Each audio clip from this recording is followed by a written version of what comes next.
ఓం శ్రీ పరమాత్మనే నమః. అద ప్రథమోऽధ్యాయः.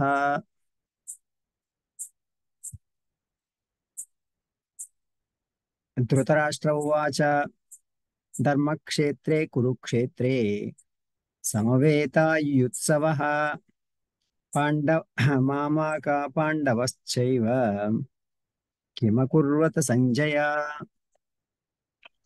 సంజయ ఉవాచ దృష్ట్వా తు పాండవానీకం వ్యూఢం దృష్ట్వా తు పాండవానీకం వ్యూఢం దుర్యోధనస్తథా వ్యూఢం దుర్యోధనస్తదా ఆచార్యాముపసంగమ్య ఆచార్యాముపసంగమ్య రాజా వచనమబ్రవీత్.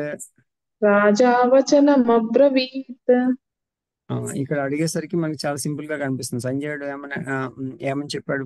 సమాధానం, ధృతరాష్ట్ర మహారాజా వ్యూహముగా అమర్చబడినటువంటి పాండవ సైన్యాన్ని చూసి దుర్యోధన మహారాజు గురువగు ద్రోణాచార్యుని సమీపించి అతనితో ఇట్లు పలికాను అని చెప్పి, పశ్చైతాం పాండుపుత్రాణం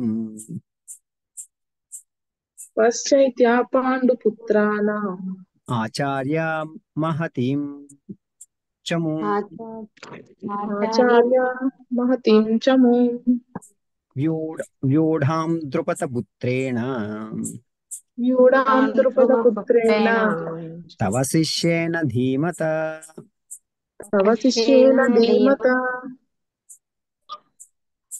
గురువర్య,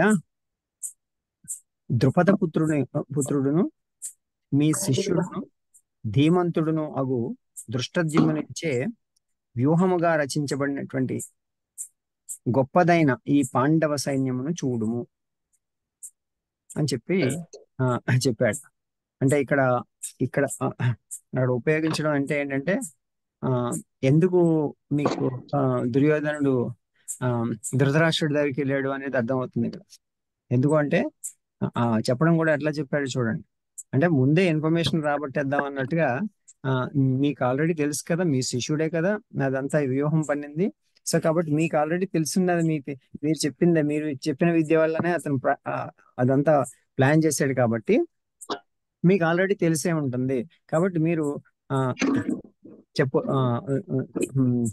వ్యూహాన్ని ఏం జరుగుతుంది, ఏం చేస్తున్నారని చెప్పి చెప్పవలసిందిగా ఆయన అడిగాడు అనమాట. యాక్చువల్గా దుర్యోధనుడు ఎవరి దగ్గరికి వెళ్ళాలి? సర్వసైన్యాధిపతికి దగ్గరికి వెళ్ళి అడగాలి. సర్వసైన్యాధిపతి ఎవరు? కౌరవ సైన్యానికి సర్వసైన్యాధిపతిగా భీష్ముడిని ఎన్నుకున్నారు. భీష్మ పితామహుడి దగ్గరికి వెళ్ళి అడగాలి. మరి భీష్ముడు ఉండగా ద్రోణాచార్యుల దగ్గరికి ఎందుకు వెళ్తాడు ఈయన? అక్కడ భీష్ముని మీద విశ్వాసం లేకనా? భీష్ముని కంటే ద్రోణుడు అధికుడనా? అంటే భీష్ముడు వరకే పాండవులను చంపనని చెప్పేసి శిఖండిపై శస్త్రాస్త్రాలని ప్రయోగించనని చెప్పి ఈ తదితరములైనటువంటి ఒక ప్రమాణం చేసుకున్నాడు.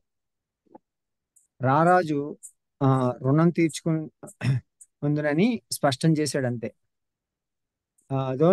ద్రోణుడేమో అట్లాంటిది ఏం చేయలే, అలాంటి వాగ్దానాలు ఏమీ చేయలేదు. అతడు కూడా పాండవ పక్షాతియే అని చెప్పాలంటే, ద్రోణాచార్యులు భీష్ముడు కూడా వీళ్ళకి ఇష్టం లేదు ఇటువైపున. కౌరవులు అంటే ఇది అధర్మం అని వీళ్ళకి తెలుస్తూనే ఉంది. కానీ రాజ్యం తరపున ఉన్నారు కాబట్టి వాళ్ళని రాజ్యం తరపున ఇక్కడ యుద్ధం చేయాల్సి వస్తుంది. వాళ్ళు చాలా ఇబ్బందిగానే వచ్చారు ఇది యుద్ధ భూమికి. రెస్పాన్సిబిలిటీస్ కూడా ఇష్టం లేకపోయినా తీసుకోవాల్సి వచ్చింది. దానికి వాళ్ళు బాధగానే ఉన్నారు. కానీ పక్షపాత అయినప్పటికి కూడా ఆయన్ను పాండవ సైన్యంపై ముఖ్యంగా సేనానాయకు దృష్టద్యుమ్నుడు మీద కినుక పుట్టించి విజృంభింప చేయడానికి భావగర్భితంగా పాండవ సేనాన్ని పేర్కొన్నాడు. ఎందుకు అంటే అక్కడ దృష్టద్యుమ్నుడు అనగానే ఆ, ఇంకా శత్రువుగా భావించాలి ఎవరు, ఆ, ద్రోణాచార్యులు. ఎందుకంటే దృష్టద్యుమ్నుడు ఉమ్,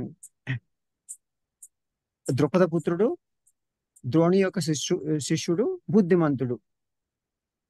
ద్రుపదుడు ద్రోణుని పరాభవించి అతనిచే గురుదక్షిణ నెపముగా ఆ, అవమానితుడై పగబూని పుత్రకామేష్టి చేసి ద్రోణను వధ కోసం అని చెప్పి దృష్టద్యుమ్నుని పుట్టించాడు. ఇక్కడ అది గ్రహించాలి. ఈ కథ ఏంటంటే ఆ దృష్టద్యుమ్నుడు ఎలా పుట్టాడు అంటే పుత్రకామేష్టి వ్రతం చేశాడు అనమాట ద్రుపదుడు. ఎందుకంటే ద్రుపదుడికి చాలా అవమానం జరిగిపోయింది. ఎప్పుడు అంటే ఆ ఆయన దగ్గరికి వెళ్ళి కాళ్ళ మీద పడేశాడు కదా అర్జునుడు. అలాంటి అవమానం చేసినాడు కాబట్టి అతన్ని చంపడం కోసం అని చెప్పేసి పుత్రకామేష్టి వ్రతం చేశాడు. సో అప్పుడు దృష్టద్యుమ్నుని ద్రోణాచార్యుని వధ కోసం అని చెప్పేసి ఆ దృష్టద్యుమ్నుడు ఈ యొక్క యజ్ఞం నుంచి ఆ పుత్రకామేశ్వర వ్రతం వల్ల జన్మించాడు అనమాట. ద్రోణుడు మొదట సందేహించి తనను చంపడానికి పుట్టినటువంటి వాడు చంపే తీరుతాడు కదా ఎట్లను. తాను విలువిద్య నేర్పకపోయినను వేరొక చోటనే నేర్చుకుంటాడు. శిష్యుడిగా గ్రహింప నిరాకరించినచో లోకము తనను హర్షించదు. అందుకని చెప్పి ద్రుపద పుత్రుని శిష్యునిగా గ్రహించి ధనుర్విద్యను నేర్పించాడు. గురువుని చంపబోన్నటువంటి శిష్యునికి మిక్కిలి బుద్ధిమంతుడే కదా. ఇట్లు ద్రోణునకు దృష్టద్యుమ్నునిపై కొంచెం కోపం తెప్పించడం కోసం అలా అన్నాడు అనమాట. ఎవరు, ఈ యొక్క దుర్యోధనుడు. అందుకని ఏమైంది, అప్పుడు ఏమవుతుంది, దృష్టద్యుమ్నుడి పేరు చెప్పంగానే ద్రోణుడికి కోపం వస్తుంది కదా. నేను వీళ్ళ మీద ఎలా అయినా యుద్ధం చేయాలి అని అనుకుంటాడు కదా అని చెప్పేసి ఇతని ప్లాన్ అనమాట. కాబట్టి ఇక్కడ జరిగింది ఏంటి, ద్రోణాచార్యుల దగ్గరికి వెళ్ళి ఈ వ్యూహం గురించి అడిగాడు. అంటే ఫస్ట్ ద్రోణుడిని రెచ్చగొట్టాడు అన్నమాట. ఎవరు, దుర్యోధనుడు. ఇంకా రెండోది ఇక్కడ మీకు ఇంకా కొన్ని విషయాలు తెలుసుకోవాల్సినవి ఏంటంటే మనకి కౌరవ సైన్యంలోను పాండవ సైన్యంలోను ఉన్నటువంటి సైన్యాలు ఎలా అమర్చబడి ఉన్నాయి కూడా ఇక్కడ చెప్పారు. మొత్తం 18 అక్షౌహిణీయుల సైన్యం అనమాట. అసలు అక్షౌహిణి అంటే ఏంటి? అక్షౌహిణి అంటే కొన్ని వేల ఏనుగులు, కొన్ని వేల రథాలు, కొన్ని వేల గుర్రాలు, కొన్ని వేల సైనికులు. అంటే ఈ ఈ ఈ లెక్కలు చూసుకున్నట్టయితే 21,870 ఏనుగులు, 21,870 రథాలు, 65,610 గుర్రాలు, 1,09,350 సైనికులు, పాదాతి దళం అనమాట. వీళ్ళందరినీ కలిపి ఒక అక్షౌహిణి అంటారు. అలాంటివి ఎన్ని అక్షౌహిణీలు ఉన్నాయి? 18. అయితే ఇంత బలగాన్ని కలిపి ఒక అక్షౌహిణి అన్నారు. అంటే ఏంటి, ఒక అక్షౌహిణికి 21,870 ఏనుగులు ఉన్నాయంటే, 21,870 రథాలు ఉన్నాయంటే, ఇన్ని వేల గుర్రాలు ఉన్నాయంటే మీరు ఒకసారి ఆలోచించండి. అంటే ఇవన్నీ ఎలా లెక్కలు కట్టారంటే, అసలు సంస్కృతంలో వేదిక్ మ్యాథ్స్ అని ఉంటుంది. ఆ వేదిక్ మ్యాథ్స్ లెక్కల ప్రకారంగా ఉంటాయి అనమాట. అసలు ఈ 21,870 లెక్క ఏంటి అని అనవచ్చు మీరు. అవన్నిటిని మొత్తం నెంబర్స్ యాడ్ చేశారనుకోండి, అవన్నిటికి 18 వస్తాయి, 18 వస్తుంది అనమాట టోటల్. మొత్తం అన్నిటికీ కూడా ఈ నెంబర్స్, నేను చెప్పిన నెంబర్స్ అన్నిటికీ. సో అలా టోటల్గా 18 వస్తుంది, ఈ 18 అక్షౌహిణీలు అనమాట. మరి భగవద్గీతలో మనం దీన్ని డీప్ దృష్టిలో తీసుకుంటామని నిజంగా మన లైఫ్కి అప్లై చేసుకుంటే మన దేహంలో 10 ఇంద్రియాలు ఉంటాయి. ఏది 5 సెన్స్ ఆర్గన్స్, 5 యాక్షన్ ఆర్గన్స్ అంటాం. జ్ఞానేంద్రియాలు, కర్మేంద్రియాలు. పంచ ప్రాణాలు ఉంటాయి, 5 ప్రాణాలు ఉంటాయి. ఓకే, ప్రాణ, అపాన, సమాన, ఉదాన, వ్యాన. ఓకే, ఇవి 5 ప్రాణాలు. ఎన్నైనా 15 అయినాయి కదా. మనస్సు, బుద్ధి, అహంకారం ఎన్నైనాయి? 18 అయినాయి. ఇవి 18 అనమాట. ఈ 18 ఇక్కడ లెక్క అనమాట. 18 అక్షౌహిణీలు అంటే అది. ఓకే, భగవద్గీతలో 700 శ్లోకాలు ఉన్నాయి. వాటిలో శ్రీకృష్ణ పరమాత్మ చెప్పినవన్నీ, శ్రీకృష్ణ పరమాత్మ మెసేజ్ గా చెప్పిన 574 శ్లోకాలు. అర్జునుడు అడిగిన ప్రశ్నలు ఇవన్నీ చెప్పిన సమాధానాలు ఏవైతే ఉన్నాయో 84 అనమాట. ఇంకా సంజయుడు చెప్పినటువంటి 41. ఇంకా ఫస్ట్ శ్లోకం 1 మాత్రం ధృతరాష్ట్రుడు చెప్పింది అంతే. అలాగే మొత్తం 700 శ్లోకాలు అనమాట. కాబట్టి ఆ ఇక్కడ మనం చూసుకోవాల్సింది ఏంటంటే, ఇలాంటి అక్షౌణీయులు అంటే, ఒక అక్షౌణి అంటే 1,09,350 సైనికులు, ఇలా గుర్రాల ఏనుగులు అని లెక్కలు పెట్టుకున్నాం కదా. అలా నువ్వు లెక్కలు చూస్తే ఎన్ని లక్షల మంది ఉన్నారో ఒకసారి ఆలోచన. అదే అంటే అక్కడ 18 లక్షల కంటే ఎక్కువ సైన్యం ఉన్నారు. మళ్ళీ ఆ, ఆ, గుర్రాలు ఉన్నాయి ఒక 15 లక్షల వరకు. అంతేకాకుండా ఆ, ఒక 5-6 లక్షల రథాలు, ఏనుగులు ఇవన్నీ ఉన్నాయి. ఇవన్నిటిని మీరు లెక్క పెట్టుకుంటే అంత సైన్యం ఆ, ఆ, ఒక చోట చేరి ఉన్నదంటే ఎంత పెద్దవారో ఒకసారి ఆలోచించండి. అంటే ఈ యొక్క ఉమ్, ప్రపంచ చరిత్రలో ఇంత పెద్ద యుద్ధం అనేటువంటిది, ఆ మహాభారత యుద్ధం అనేటువంటిది అతి పెద్ద యుద్ధం అన్నమాట. అది కూడా ఆ, ఎంతో సిస్టమేటిక్ గా, ప్లాన్డ్ గా జరిగినటువంటి యుద్ధం అనమాట. మళ్ళీ అలాంటి యుద్ధాలు మళ్ళీ ఎక్కడ కనపడవు. రకరకాల యుద్ధాలు ఉన్నాయి. అంత సైన్యముతో అంత భారీ ఎత్తున జరిగినటువంటి యుద్ధం ఇదే అనమాట. అందుకని మహాభారతం యొక్క ఆ యుద్ధం యొక్క గొప్పతనం అదనమాట. సో భగవద్గీతను ఆ, కృష్ణుడు అర్జునుడికి ఎప్పుడు, ఆ, ఏ సందర్భంలో, ఎక్కడ, ఏ సమయంలో ఏమి ఆశించి చెప్పాడో తెలుసుకున్నాం ఫస్ట్. కృష్ణుడు తృప్తిగా భోజనం చేసిన తర్వాత, అర్జున కులాసాగా భగవద్గీత చెప్తాను విందుగాని రా అని చెప్పేసి ఏమి అనలే కదా అక్కడ. తిరిగ్గా అక్కడ చాలా టెన్షన్ లో ఉండగా, యుద్ధ భూమిలో జరిగినటువంటి సంఘటన ఇది. అది మనం గుర్తుపెట్టుకోవాలి. అంటే అర్జునుడు మనసు, అంటే వినేవాడి మనసు ఎంతో టెన్షన్ తో కూడిపోయి ఉందన్నమాట. అలాంటి పరిస్థితుల్లో, భీకరమైనటువంటి పరిస్థితుల్లో, ఇంతమంది సైన్యం వెయిట్ చేస్తూ ఉండగా కృష్ణుడు అంత బోధ చేశాడంటే ఒకసారి ఆలోచించండి, ఇది ఎంత గొప్పది అనేది.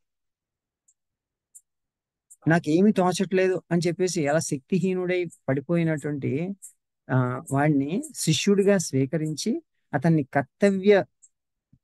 కర్తవ్యోన్ముఖుని చేసి ఏమన్నాడు? నాను సూచంతి పండిత. ఇవన్నిటి గురించి నువ్వు ఎందుకు ఆలోచిస్తున్నావు అని చెప్పాడు ఫస్ట్. నువ్వు ఎందుకు ఏడుస్తున్నావు అన్నాడు. అట్లా అనమాట. సో కాబట్టి అలా ఫస్ట్ నువ్వు ఎందుకు ఏడుస్తున్నావు, ఏడవలసిన పని లేదు అని చెప్పి ఫస్ట్ కన్నీళ్లు తుడిచాడు.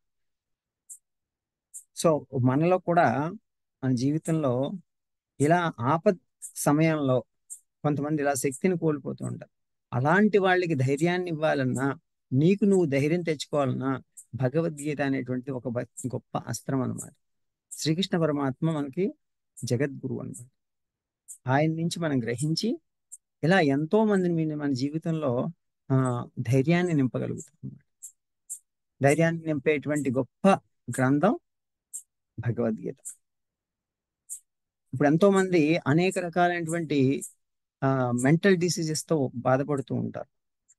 ఇప్పుడు ఈ మధ్య ఎక్కువైపోయినాయి యాంగ్జైటీలు, డిప్రెషన్లు, ఓసిడీలు, అనేక రకాలైనటువంటి సమస్యలు, సిజినోపీనియాలు, ఇన్ని రకాలైన సమస్యలకు అన్నిటికీ సమాధానం ఎక్కడుంది? భగవద్గీతనే. అవన్నీ ఎందుకు వచ్చాయి?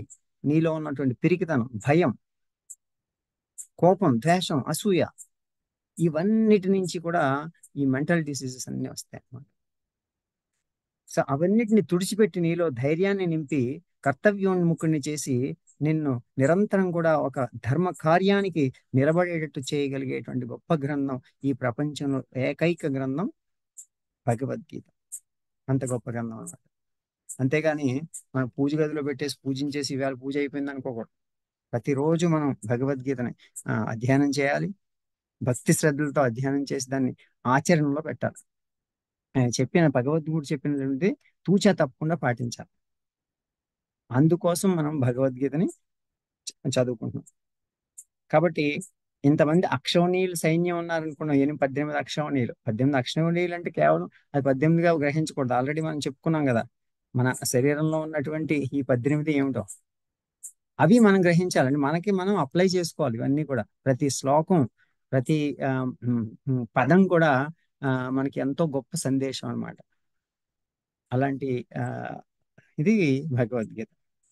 అది ఎప్పుడు చదవాలి అంటే ఎప్పుడో అంత వయసు అయిపోయిన తర్వాత కాదు, చిన్నప్పటి నుంచి చదవాలి.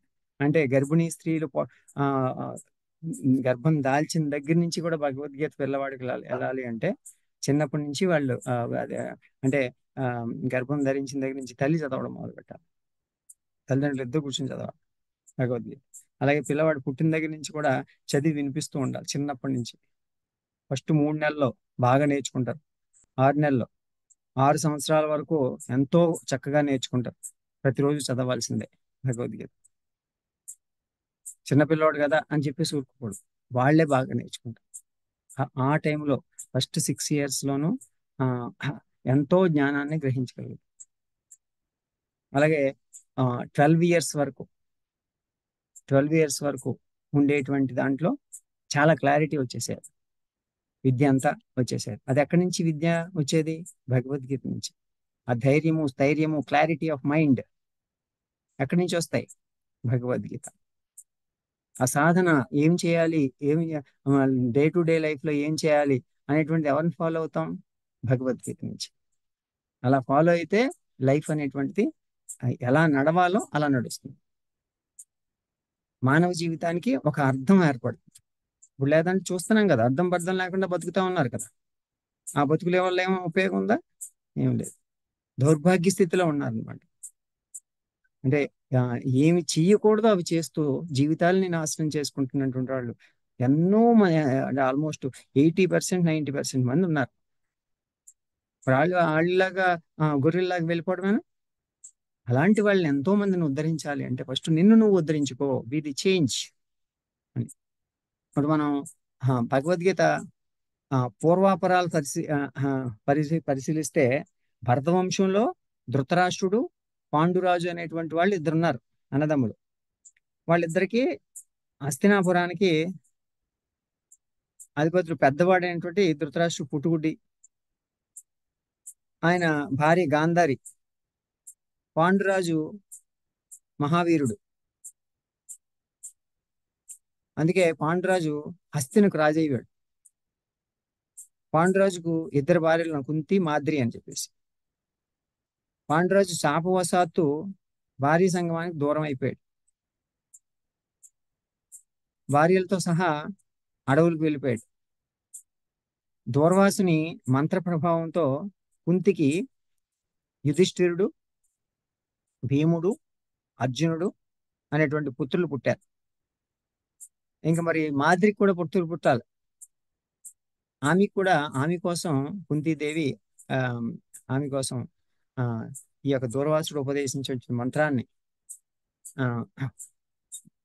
ఉపయోగించి మాద్రికి కూడా నకులుడు, సహదేవుడు అనేటువంటి కుమారుల్ని కలిగించారు. అలా 5 పాండవులు పుట్టారన్నమాట. హస్తిన్లో గాంధారికి సుయోధనుడు, దుశ్శాసనుడు సహా 100 కుమారులు కలిగారు. అది వాళ్ళు ఎలా కలిగారో కూడా తెలుసు. అయ్యో వీళ్ళు పిల్లలు పుట్టేశారే అని చెప్పేసి ఆమె అసూయతోటి ఆ పొట్టను పగలగొట్టేసుకుని వాళ్ళకంటే ముందు కొట్టాలని చెప్పేసి ఆ పిండాన్ని పగలగొట్టేసిన పగిలిపోయి బయట 100 ముక్కలై బయటకు వచ్చింది. ఆ 100 ముక్కల్ని ఏం చేశారంటే అప్పుడు భీష్మ పితామహుడు వాళ్ళు ఆలోచించి అప్పుడు ఫస్ట్ టైం ఇంక్యుబేటర్లో పెట్టారు. టెస్ట్ ట్యూబ్ బేబీ అంటాం కదా, ఆ టెస్ట్ ట్యూబ్ బేబీలను 100 కుండల్లో పెట్టి ఆ ఫెర్మెంటెడ్ దాంట్లో ఆ ఆ పిండాలని ఆ, భద్రపరిచి పిండ ముక్కలన్నింటినీ కూడా ఆ, చేస్తే ఆ 100 మంది పిల్లలు కలిగారు అన్నమాట. ఆ విధంగా వాళ్ళందరూ చెప్పాలంటే టెస్ట్ ట్యూబ్ బేబీస్ అన్నమాట, ఎవరో కౌరవులు. సో కాబట్టి వాళ్ళు ఆ, అలా వాళ్ళు 100 మంది కలిగారు అనమాట. పాండవులు సత్వగుణ సంపన్నులు, సహనశీలురు, ధర్మపరులు. సో కాబట్టి ఆ ఈ నలుగురు తమ్ముళ్ళు కూడా అన్న మాట జవదాటరు, తల్లి మాట కట్టుబడి ఉంటారు ఐదుగురు కూడా. పాంచాల రాజకుమారి ద్రౌపదిని వివాహం చేసుకుంటారు. అది కూడా ఎలాగా, ఆ ద్రౌపదిని విన్నయ్య వచ్చిన తర్వాత అక్కడ తీసుకొచ్చిన తర్వాత నీకోసం గిఫ్ట్ తెచ్చాము అంటే వాళ్ళు మీ అందరు కలిసి పంచుకోండి అని చెప్తుందా చూడకుండా. అప్పుడు ఆ అమ్మ చెప్పిన మాట దాటకూడదు కాబట్టి వాళ్ళందరూ కలిసి ఆ వివాహం చేసుకుంటారు.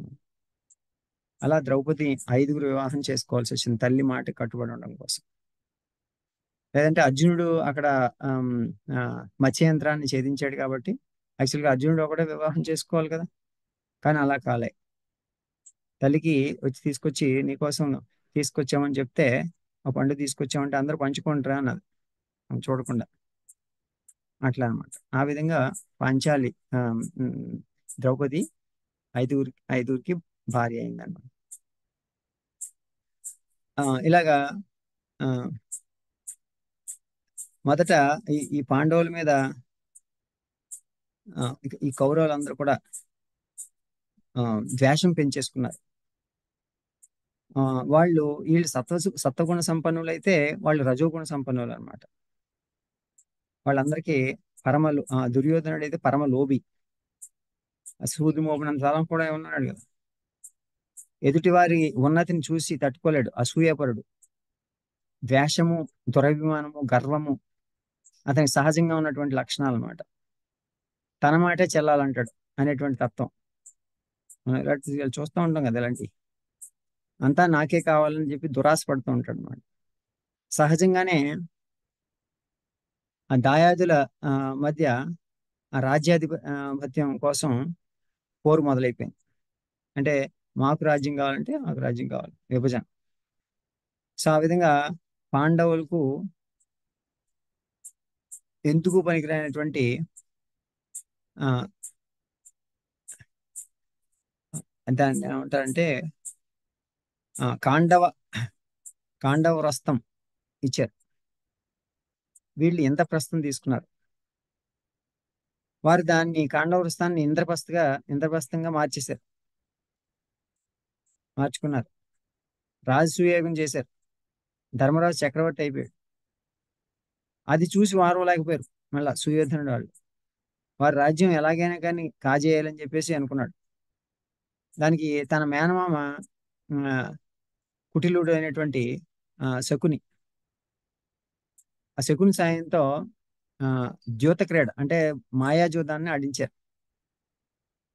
మాయాజూదాన్ని ఆడించి పాండవులను ఆహ్వానించి వాళ్ళని మాయాజూదంలో ఓడించి వారిని కాదు భార్య ద్రౌపదిని కూడా నిండు సభలో అవమానించారు.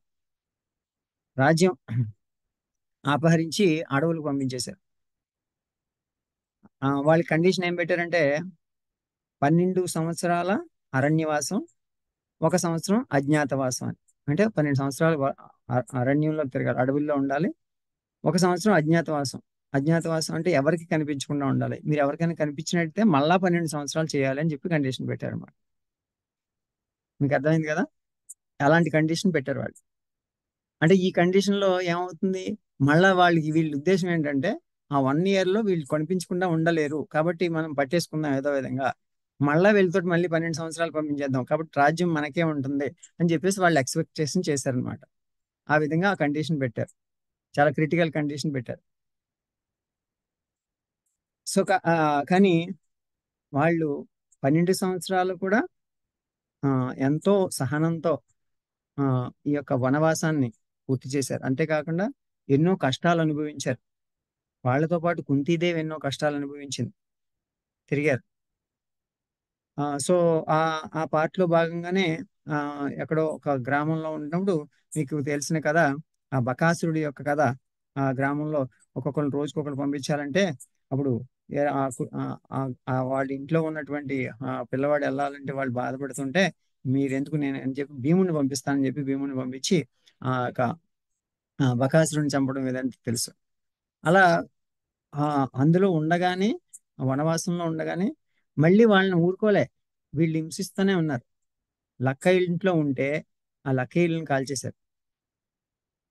అది శ్రీకృష్ణుడి యొక్క సహాయం వల్ల వాళ్ళు ఆ సొరంగ మార్గంలో అడవులకు వెళ్ళిపోయారు ముందే గ్రహించి. అంటే ఇంత ఎన్నో రకాలైనటువంటి కుట్రలన్నింటినీ కూడా ఆ శ్రీకృష్ణ పరమాత్మ ఉండడం వల్ల, అంటే వాళ్ళు ధర్మపక్షాన ఉన్నారు కాబట్టి భగవంతుడు ఆ విధంగా హెల్ప్ చేస్తాడనమాట. ఇక్కడ అర్థం ఏంటంటే, ఎవరు ఎంత అధర్మంగా ఉన్నా మనం భగవంతుడిని కాళ్ళు పట్టుకుంటే, భగవంతుని వైపు ధర్మం వైపు ఉంటే గనక ఎల్లప్పుడూ కూడా భగవంతుడు మనకి సహకరిస్తూ ఉంటాడు అనమాట, రక్షిస్తూ ఉంటాడు. అది ఇక్కడ మనం అర్థం చేసుకోవాల్సింది. అది మనం అందుకనే ఎన్ని కష్టాలు వచ్చినా ధర్మాన్ని తప్పకూడదు. ఎన్ని ఎన్ని ఇబ్బందులైనా భగవంతుని మీద, మన మీద విశ్వాసం కోల్పోకూడదు. అంటే self confidence, believe in your self and believe in God. ఎప్పుడు కూడా ఇది గుర్తుపెట్టుకోవాలన్నమాట. ఈ మెసేజ్ చాలా ముఖ్యం. అదే ఆ, స్వామి వివేకానంద అందరిలోనూ ధైర్యం నింపడం కోసం, సెల్ఫ్ కాన్ఫిడెన్స్ చెప్పడం కోసం, ఆత్మస్థైర్యం కోసం ఇది సందేశం చెప్తారన్నమాట. Believe in yourself, believe in God. ఈ మధ్యలో నువ్వెవరిని చేయక్కర్లేదు. ఫస్ట్ నువ్వు విశ్వసించు, భగవంతుడిని విశ్వసించు. ఎప్పుడు కూడా భక్తి శ్రద్ధలతో ఉండి ధర్మాన్ని వదిలేయకు. ఎప్పుడైతే నువ్వు ధర్మానికి ధర్మం రక్షతి రక్షిత, ధర్మమే నిన్ను రక్షిస్తుంది అని చెప్పి, టెంపరీగా అధర్మ మార్గంలో వెళ్ళే వాళ్ళకి సక్సెస్ అనిపించవచ్చు, డబ్బులు సంపాదించుకోవచ్చు, ఎప్పటికైనా నాశనం తప్పదు. సత్యమేవ జయతే, సత్యమే గెలుస్తుంది అని మనం గ్రహించాలన్నమాట. ఇక్కడ ఇంకో చిక్క ఏంటంటే, ధృతరాష్ట్రుడు పుట్టుగుడ్డు కదా, అతడు తన కుమారులనే గుర్తించలేడు.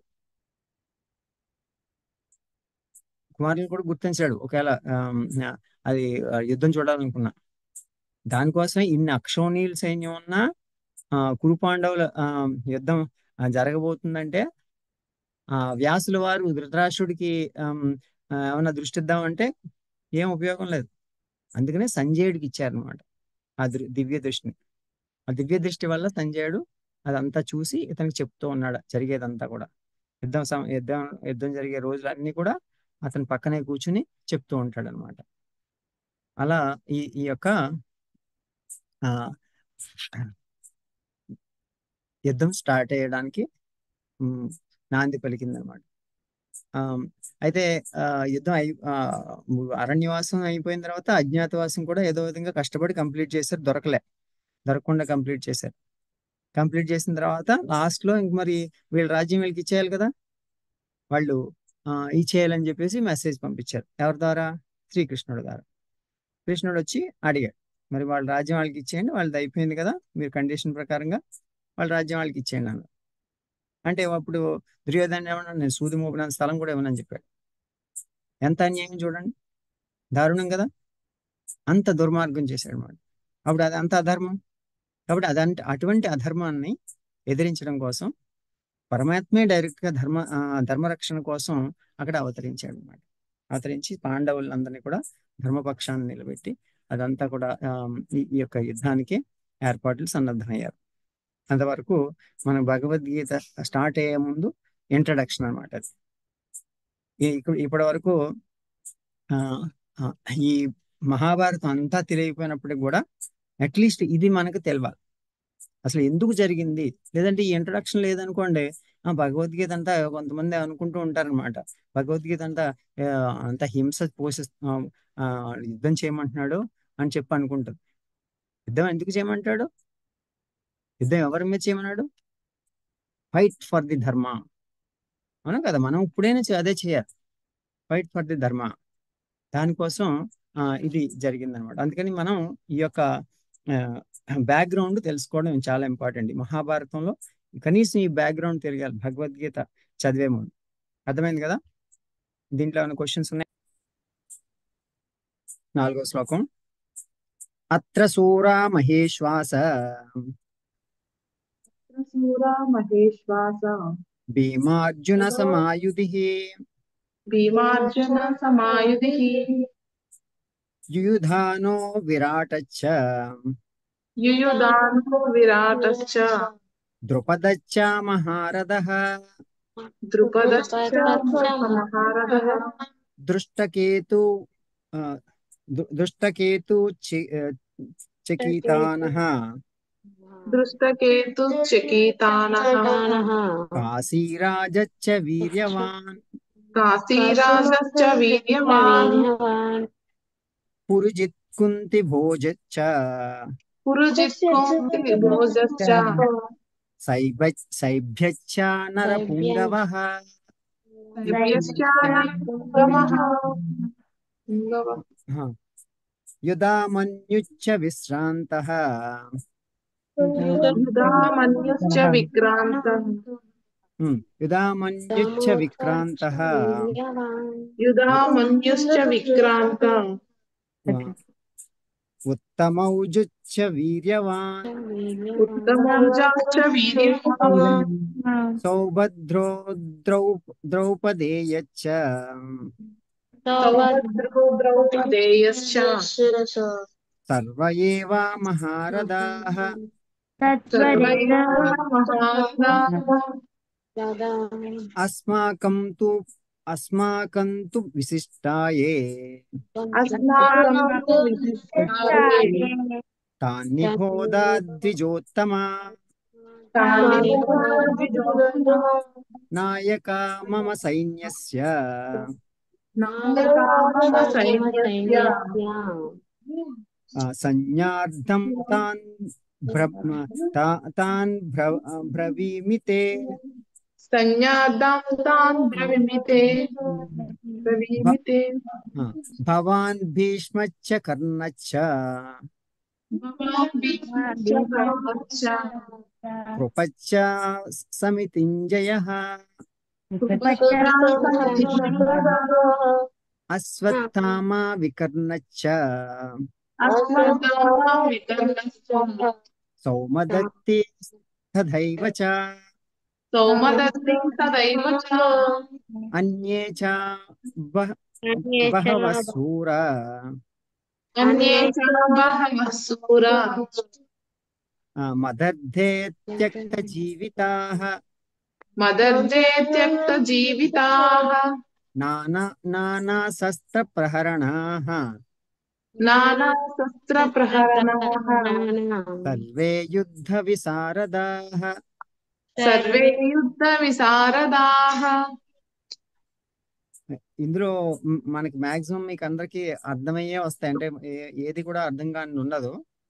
కానీ కాకపోతే ఏంటంటే దీంట్లో మీకు తెలియవలసింది కేవలం ఆ పేర్లు, వాళ్ళ యొక్క పాత్రలో, మహాభారతంలో అటువంటి పాత్రలు తెలిస్తే ఇవన్నీ ఈజీగా అర్థమైపోతాయి.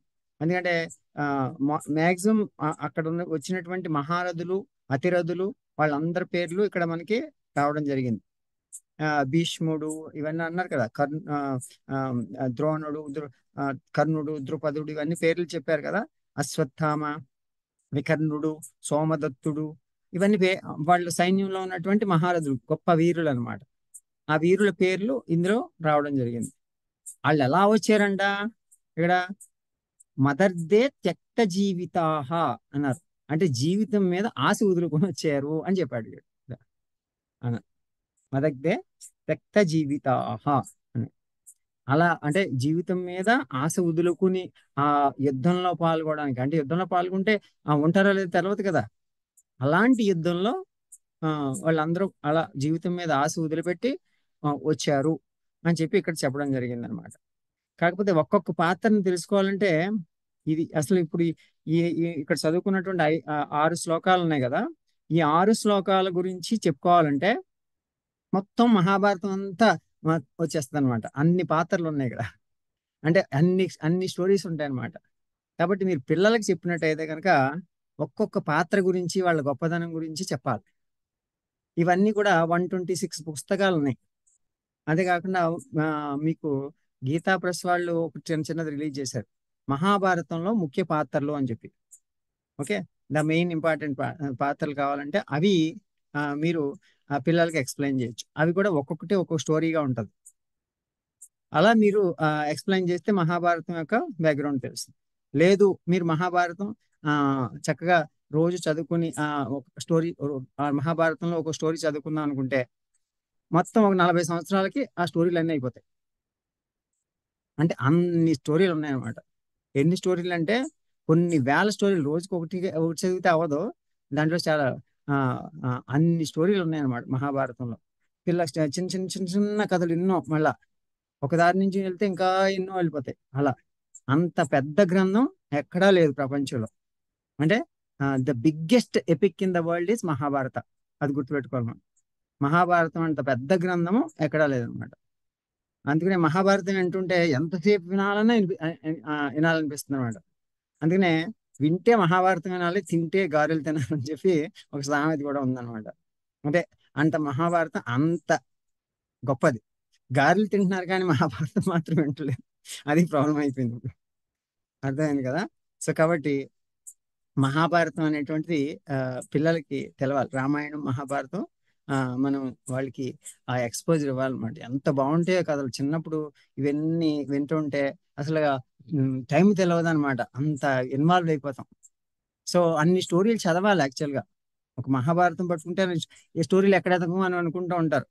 కానీ మనం ఫర్ ఎగ్జాంపుల్ పంచతంత్ర తీసుకున్నాం అనుకోండి, అయిపోతే కొన్ని రోజులకి స్టోరీలు. మళ్ళీ లేదంటే ఇంకో స్టోరీలు తీసుకున్నాం అనుకోండి, అయిపోతే కొన్ని రోజులకి. అవి సరిపోవు పిల్లలకి. మహాభారతం తీసుకున్నారనుకోండి, ఎన్ని రోజులున్నా అవదు, అలా నడుస్తూనే ఉంటుంది అది. రామాయణం కూడా కొన్ని రోజులకి అయిపోవచ్చు, అది కూడా పెద్దదే, అంత చిన్నదేం కాదు. కానీ మహాభారతం అనేటువంటిది అన్ని స్టోరీస్ ఉన్నాయన్నమాట. వాళ్ళు ఆల్మోస్ట్ ఒక 18-20 ఇయర్స్ వచ్చే వరకు చదువుకున్నా కానీ అవదు, మళ్ళీ ఇంకా వస్తూనే ఉంటాయి. అన్ని స్టోరీస్ ఉంటాయి అన్నమాట. It's huge number of stories.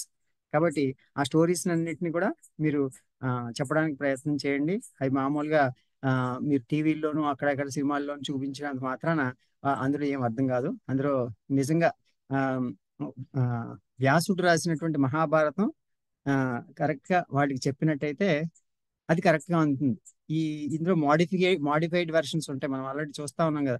Already ఇవన్నీ కూడా మాడిఫైడ్ వెర్షన్స్ అనమాట, కరెక్ట్ మెసేజ్ అందదు. అందుకని చెప్పి మీరు వీలైనంత వరకు కూడా స్టోరీస్ని చదవడానికే ప్రయత్నం చేయాలి. అలాగే వాళ్ళు కూడా స్టోరీస్ చదవడం అలవాటు అవ్వాలి.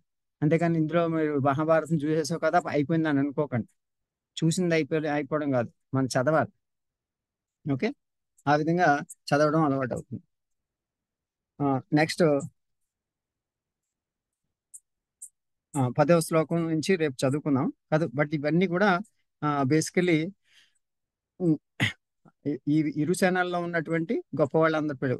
గురుత్తమ, ఈ పాండవ సైన్యమందు సూర్యులు గొప్ప విలుకాండ్రు యుద్ధములో భీమార్జునులకు సమానముగు వారిని పేర్కొనుచున్నాను, శ్రద్ధగా గుర్తించుము అని చెప్పాడు. ఇక్కడ ఒక విషయం గుర్తించాలి.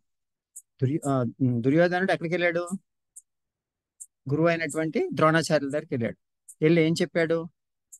ఫస్ట్ ఇది క్వశ్చన్ అడిగాడు, మీ శిష్యుడైనటువంటి ధృష్టద్యుమ్నుడు ప్లాన్ చేసినటువంటి ఆ వ్యూహాన్ని చూడండి, ఆ వ్యూహం ఎలా ఉందో, ఎలా నిలబెట్టాడో ఏంటి. కానీ ఇప్పుడు మన సైన్యంలో వాళ్ళ సైన్యంలో ఉన్నటువంటి బలాబలాల గురించి ఒకసారి చూసుకుందాం అని చెప్పేసి ఈ లోపు ఎన్ని అనాలిసిస్ చేస్తున్నాడు అనమాట. మనం నెగ్గుతాం వాళ్ళు నెగ్గుతాం టెన్షన్ ఉంది కదా లోపల. అందుకని చెప్పేసి అవతల వాళ్ళకి ఇంకో భీముడు అర్జునుడికి సమానంగా మన వైపు ఎవరున్నారో, వాళ్ళ వైపు ఎవరున్నారో, ఇవన్నీ ఇక్కడ చెప్పుకుని వస్తున్నాడు అనమాట. ఓకే, సో అది ఒక్కొక్కటి మీరు గమనించాలి ఇక్కడ. ఫర్ ఎగ్జాంపుల్ దృష్టకేతుడు అన్నాడు. దృష్టకేతుడు అంటే శిశుపాలుడి యొక్క కొడుకు అనమాట. శిశుపాలుడు, అసలు శిశుపాలుడు అంటే ఎవరు? అనేది వాళ్ళకి తెలియాలి. కృష్ణుడు మేనల్లుడు. మరి అతనికి కృష్ణుడు ఎందుకు చంపాడు? 100 తప్పులు చేసే వరకు ఆగుతాను, 100 తప్పులు చేసిన తర్వాత చంపేతాడు, కృష్ణుడి చేతిలో చచ్చిపోతాడు అని చెప్పి. ఆ 100 తప్పులు చేసిన తర్వాత అతన్ని చంపేయాల్సి వచ్చింది. అలా శిశుపాలుడు కథ అదొక కథ అనమాట. అలా ప్రతిదీ ఒక్కొక్క కథ అనమాట. ఒక్కొక్క పాత్ర తీసుకుంటే ఒక కథ వస్తుంది అక్కడ. పురుజిత్తు అంటే కుంతి భోజుని యొక్క తమ్ముడు. కుంతి భోజుడు కుంతీదేవి పెంపుడు తండ్రి. కుంతి భోజుడు అంటే ఎవరో అన్నాడు. అంటే కుంతీదేవిని పెంచుకున్నటువంటి తండ్రి అనమాట. అది నృపశ్రేష్ఠుడు సైభ్యుడు అంటే ధర్మరాజునకు దేవికి అనేటువంటి భార్య కలదనమాట. ఆమె తండ్రి సైభ్యుడు. అది అంటే ధర్మరాజు మామగారు అనమాట. సో పరాక్రమశాలియగు యుధామన్యుడు, వీర్యవంతుడగు ఉత్తమౌజుడు అంటే పాంచాల రాజు కుమారుడు అనమాట. సుభద్ర పుత్రుడగు అభిమన్యుడు, ద్రౌపది పుత్రుల 5 అంటే ద్రౌపదికి 5 కొడుకులు ఉన్నారు. ఈ 5 కొడుకులు అంటే వాళ్ళని ఉప పాండవులు అంటారు అనమాట. ఆ ఉప పాండవులు వీళ్ళందరినీ లెక్క చెప్తున్నాడు అనమాట ఇక్కడ. ఓకే, ఇక్కడ భీష్ముడు, కర్ణుడు, ఇటువైపు ఉన్నవాళ్ళు, కౌరవుల వైపు ఉన్నవాళ్ళు అంటే వాళ్ళ వైపు దుర్యోధనుడి వైపు ఉన్న వాళ్ళని చెప్తున్నాడు ఇప్పుడు. భీష్ముడు, కర్ణుడు, జయశాలియగు కృపుడు, ద్రోణుని.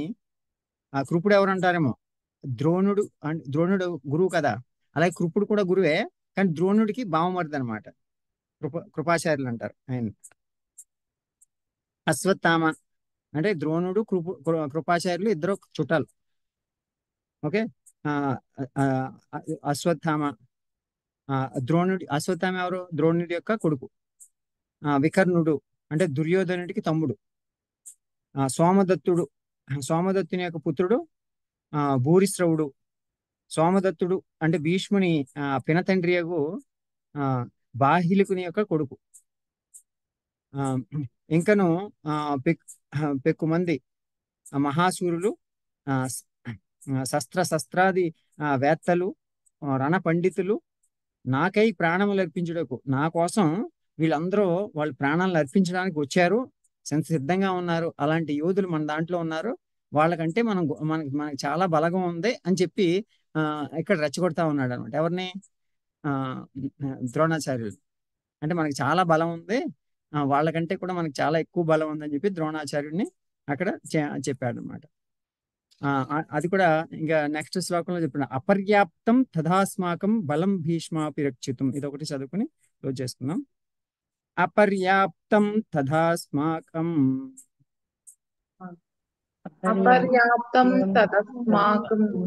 బలం భీష్మాభిరక్షితుం పర్యాప్తం ద్విధమేతేషాం బలం భీమాభిరక్షితం. ఇక్కడ రక్షితం అన్నది గుర్తుపెట్టుకోండి. అంటే అపర్యాప్తం అంటే అనంత అంటే ఇక్కడ పర్యాప్తం అపర్యాప్తం అని 2 పదాలు వాడారు. అంటే భీష్మునిచే రక్షించబడినటువంటి సేన అపారమైనటువంటిది. అపర్యాప్తం అంటే అపారం అంటే ఎక్కువ ఉన్నదండి, చాలా ఎక్కువ, అపారమైనటువంటి. అలాగే భీమునిచే రక్షించబడినటువంటి సైన్యం పరిమితమైనటువంటి, తక్కువ ఉన్నది అని చెప్పారు. అపర్యాప్తం పర్యాప్తం అనేటువంటి శబ్దాలు ఇక్కడ. అంటే అపర్యాప్తం అంటే ఎక్కువ, ఇక్కడ వాళ్ళకి పర్యాప్తం ఏంటంటే అది చాలా ఎక్కువ అనమాట. అపర్యాప్తం చాలా ఎక్కువ, అనంతం అన్నట్టు. ఇక్కడ పర్యాప్తం అని ఎందుకు వాడారు? ఇంకా సింపుల్ గా చెప్పాలంటే వాళ్ళకి చాలదో మనకి చాలు, మనకి సరిపోతుంది, మనకి అపర్యాప్తం, మనకి చాలు, మనకి కావాల్సినంత ఉంది అన్నట్టు అనమాట. మనం చెప్తాం కదా, మనకి కావాల్సినంత ఉంది కానీ వాళ్ళకి తక్కువ ఉంది అని చెప్తున్నాడు అన్నమాట. వాళ్ళకి తక్కువ ఉంది అనేటువంటి అర్థంతో దుర్యోధనుడు ఇక్కడ తన సైన్యం యొక్క సామర్థ్యాన్ని గూర్చి శంక కలిగినట్టు కొందరు చెప్తూ ఉంటారు. అంటే కొంచెం డౌట్ వచ్చిందని. కానీ ఇక్కడ దుర్యోధనుడికి ఆ, అట్టి సంఖ్య ఏం లేదు, ఈషన్ మాత్రం కూడా లేదు. ఆ, ఎప్పుడు కూడా ఇలా లెక్కలు వేసుకుంటూనే ఉంటాడు, మన సైన్యం ఎక్కువ, మన బలం ఎక్కువ అని చెప్పేసి. బలగర్వం ఎక్కువ దుర్యోధనుడికి ఎప్పుడు కూడా. అలా ఆ విధంగా తను దుర్యోధనుడు వాళ్ళ సైన్యాన్ని బలపరుచుకుని వాళ్ళ ధైర్యాన్ని నింపుతూ ఉన్నాడు అనమాట అటువైపు. ఓకే, అది అంతవరకు మనం కట్టిపెట్టి రేపు 11వ శ్లోకం నుంచి చెప్పుకుందాం. ఓం తత్సదిది శ్రీమద్భగవద్గీతాసు ఉపనిషత్సు బ్రహ్మ విద్యాయాం యోగ శాస్త్రే శ్రీకృష్ణార్జున సంవాదే అర్జున విషాద యోగో నామ అద ప్రథమోధ్యాయః. త్వమేవ మాతా చ పితా త్వమేవ బంధూ చ సఖా త్వమేవ విద్యాం ద్రవిణం త్వమేవ సర్వం మమ దేవదేవ త్వమేవ సర్వం మమ దేవదేవ. సర్వం కూడా పరమాత్మ స్వరూపంగా భావించి ఒక 2 నిమిషాలు ధ్యానంలో కూర్చోవాలి. ఏ ఇతర విషయాలు ఆలోచించకుండా పూర్తిగా ఆ విశ్వరూపుడైనటువంటి పరమాత్మను ధ్యానిస్తూ ఏకాగ్రతతో భక్తి శ్రద్ధలతో సిట్ స్ట్రైట్. ఓం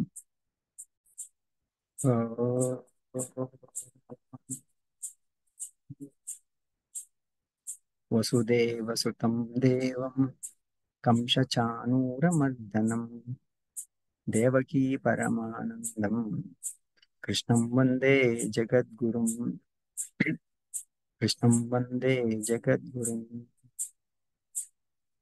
ఓం శాంతి శాంతి శాంతి. లోకా సమస్తా సుఖినో భవంతు, సర్వే జనా సుఖినో భవంతు. ఈశ్వర ప్రణిధాన.